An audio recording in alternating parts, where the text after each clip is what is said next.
નમસ્કાર, PTV 6 news વિશેષ કાર્યક્રમમાં આપનું સ્વાગત છે. દર્શકો, રાજ્યમાં છેલ્લા કેટલાક સમયથી રાજકીય કાર્યકર્તા પર હુમલાની ઘટનાનો ચિંતાજનક વધારો જોવા મળી રહ્યો છે. ખાસ કરીને આમ આદમી પાર્ટીના કાર્યકર્તા પર છેલ્લા 15 દિવસમાં આ ત્રીજી વખત જીવલેણ હુમલાની ઘટના સામે આવી છે. ગઈકાલ રાત્રે, માફ કરજો, 29 નવેમ્બર 2025ના રાત્રે 10 વાગ્યાની આસપાસ ફતેપુરા વિધાનસભાના આપના પ્રભારી એવા ડોક્ટર જિજ્ઞાસા પારગી પર હુમલો કરવામાં આવ્યો હતો, જેમાં તેમની ગાડીના કાચ પણ ફોડી નાખવામાં આવ્યા હતા. આ ઘટના અંગે આજ રોજ સુખપર પોલીસ સ્ટેશનમાં ફરિયાદ પણ દાખલ કરવામાં આવી હતી. તો આ ગંભીર ઘટના બાદ તેમની સાથે શું બન્યું અને તેમનું આગામી પગલું શું હશે તે જાણવા માટે આજે આપણી સાથે જોડાયા છે ખુદ ડોક્ટર જિજ્ઞાસા પારગી. તો ડોક્ટર જિજ્ઞાસાજી, પીટીવી 6 ન્યૂઝમાં આપનું સ્વાગત છે. અને પહેલા તો હું તમારી તબિયત પૂછીશ કે તમારી તબિયત કેવી છે. ધન્યવાદ જિગ્નેશભાઈ, અને તમામ દર્શકો મિત્રોને પણ ધન્યવાદ કે અત્યારના આ સમયમાં મીડિયા મિત્રો મોસ્ટલી જે શાસક સત્તા છે એમાં જ ઇન્ટરવ્યુ લેતા હોય છે, પણ તમે અમારા જેવા વિરોધ પક્ષના નેતાનો બી સંપર્ક કર્યો એના માટે તમારો ખૂબ ખૂબ ધન્યવાદ. તબિયત તો સારી જ છે, અને થોડું ઘણી ઈજા થઈ હતી એ કાચને લઈને, જે માઇનર સર્જરી કરવામાં આવી હતી.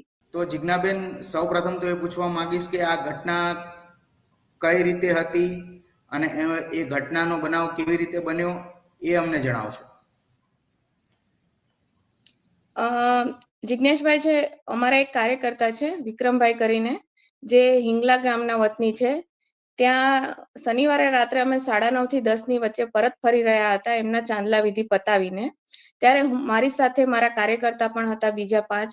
હું ડ્રાઇવિંગ કરતી હતી.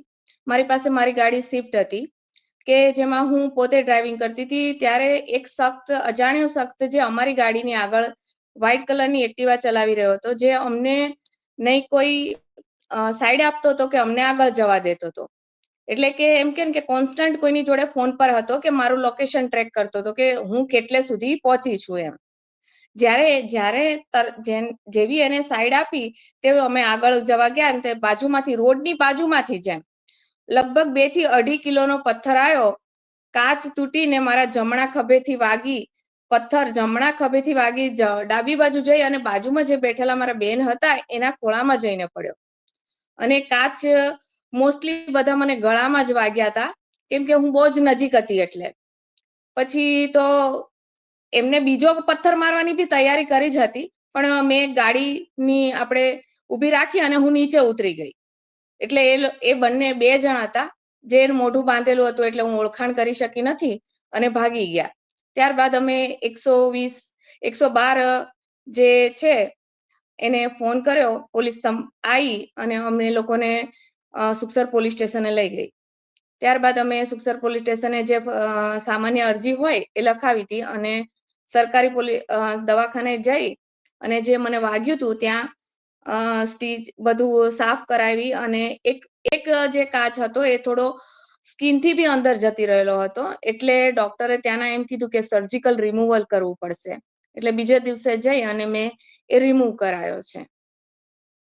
આ ઘટના એમ કહી શકીએ ને કે કોઈ લેડીઝ રાત્રે ના ફરી શકે. સ્પેશિયલી એમ કહીએ ને કે આપણા તંત્રના મંત્રીઓના ગામમાં જો આ પરિસ્થિતિ હોય તો પછી બીજી તો આપણે કોઈ આશા જ ના રાખી શકીએ. એમ કહીએ ને કે આપણે કોઈ જી બોલો. મારો કહેવાનો મતલબ એટલો જ છે કે બીજું કઈ નહીં, પણ એક લગ્ન પ્રસંગમાં અમે તો ગયેલા હતા ને બીજું તો કશું હતું નહીં. તો આટલો બધો જીવલેણ હુમલો, જો એ પથ્થર ખભાથી અહીંયા વાગેલો અને સેજ અહીંયા બી આવતો, 2.5-3 કિલોનો પથ્થર છે. જો એ સેજ પણ આ ઉપર મને વાગતો ને તો હું ઓન ધ સ્પોટ મારો જીવ જઈ શકતો હતો. આ પરિસ્થિતિ હતી. એટલે પોલીસ પ્રશાસન પાસેથી હું એટલી આશા રાખું છું કે આ જેણે પણ કર્યું છે એ પકડાય. એટલે કાલે ઉઠી અને કોઈ બીજા જોડે ના થાય અને મારી જોડે બી આવી ઘટના રિપીટ ના થાય. તો બેન, જે આ હુમલાખોરો હતા એ હુમલાખોરોને માત્ર તમને ડરાવવાનો ઈરાદો હતો કે પછી એ જીવલેણ હુમલો જે પ્રકારે હતો એમાં એમના કંઈક બીજા જ ઈરાદાઓ હતા, એવું તમને કઈ લાગી રહ્યું છે? જો જિજ્ઞેશભાઈ, જો આપણે ડરાવવાનો જે ઈરાદો હોય, બરાબર છે, તો ગાડીના કોઈ બી કાચ ઉપર મારી શકતા હતા ને. સ્પેશિયલી હું ડ્રાઈવ કરતી હતી, એ જ કાચ ઉપર એમણે પથ્થર મારો કર્યો છે ને, એકદમ નજીકથી કર્યો છે. 2.5-3 કિલોનો પથ્થર કઈ બહુ લાંબે ના જઈ શકે, એ વાત તો પાકી જ છે. એકદમ એમ કહે ને કે જીવલેણ હુમલો જ કહી શકાય. આટલો બધો એક જ કાચ પર કાચ આખો જ તૂટી જતો હોય ગાડીનો અને આવી અને બીજી સીટમાં પડતો હોય તો આપણે એ જ કહી શકીએ ને કે એ જીવલેણ હુમલો જ હતો. ડરાવવાની વાત તો આમાં આવતી જ નથી. તો હાલ જે તમે ફરિયાદ નોંધાવી છે એમ એ રીતે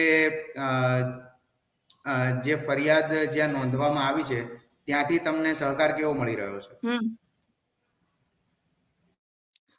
ફરિયાદ નોંધાવી હતી અમે. પીઆઈ સાહેબનો સારો રિસ્પોન્સ છે, પીએસઆઈ સાહેબનો બી છે.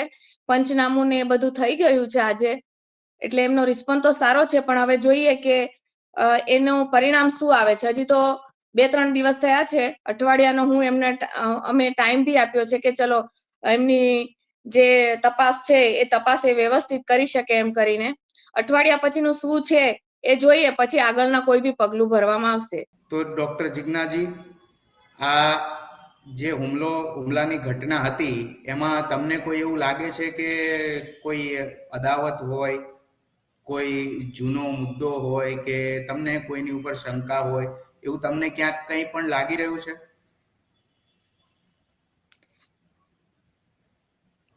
જિજ્ઞેશભાઈ, એમાં તો એવું છે કે હવે અમે એક વિરોધ પક્ષ તરીકે કામ કરી રહ્યા છીએ કે આમ આદમી પાર્ટીના કોઈ બી કાર્યકર્તા હોય એ તમે આંખના કણાની જેમ ખૂંચતા જ હોઈએ છીએ. એટલે હું પર્સનલી કોઈનું નામ ના આપી શકું, પણ હા એટલું તો કહી શકું કે અમે વિરોધ પક્ષમાં છીએ એટલે કોઈને કોઈને આંખમાં ખૂંચતા તો હોઈએ જ.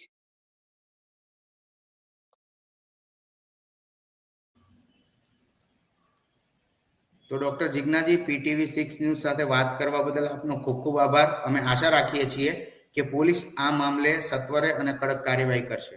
પીટીવી 6 નો ન્યૂઝનો ખૂબ ખૂબ આભાર. જિજ્ઞેશભાઈ, તમારો પણ ખૂબ ખૂબ આભાર. તો દર્શકો, અમે આ સમગ્ર ઘટનાક્રમ પર સતત નજર રાખીશું. ત્યાં સુધી જોતા રહો પીટીવી 6 ન્યૂઝ.